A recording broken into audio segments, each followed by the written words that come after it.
tell us a little bit about the situation. What happened when you, if you could share, what happened when you were 18 that led you to the 6 years to be in St. Quentin? Okay. So I was involved in a shooting that could have cost me my life. I believe I was facing 38 years to life in prison. Wound up, fighting it, doing some things. And then, in the end, it was, hey, 6 year state prison was the outcome.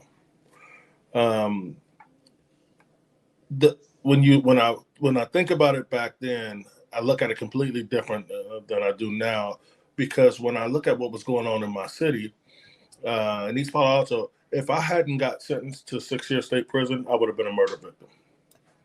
Right. So it was a blessing in disguise. It offered me an opportunity like no other. Right. And I know people say, Harold, are you nuts? Right. Well, a lot of the things that I learned about the art of preparation and how I got, my rigorous work ethic and then my growth mindset and all that stuff was set up through through my response, right?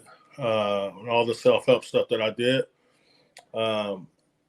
based on that situation and on the inside. Even my mentors that I carry today, I got 5 mentors that I could work with on the different aspects of my life and different, from my professional side, my football side, my internal, that internal self, right? Spiritual, everything. I'm able to call on those mentors today, just like I would back then. And I've been home 23 years. And those are the same mentors you had. So you had the same mentors through the entire time. Yeah. And I met them, for example, when I was with Center Force, Barry Zach, one of my mentors, met me inside. And I always mention him because he changed the way I thought about incarceration. I thought bad. I'm a bad person. I'm bad this. And I remember when I was released, we Center Force has a house right outside of San Quentin, and he kind of was like, welcome home.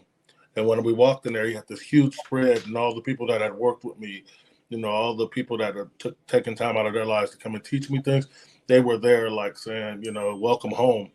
And that's a huge difference than some of my homeboys that got out and was like, oh, lock up the good stuff, and he's here, watch him, and all that.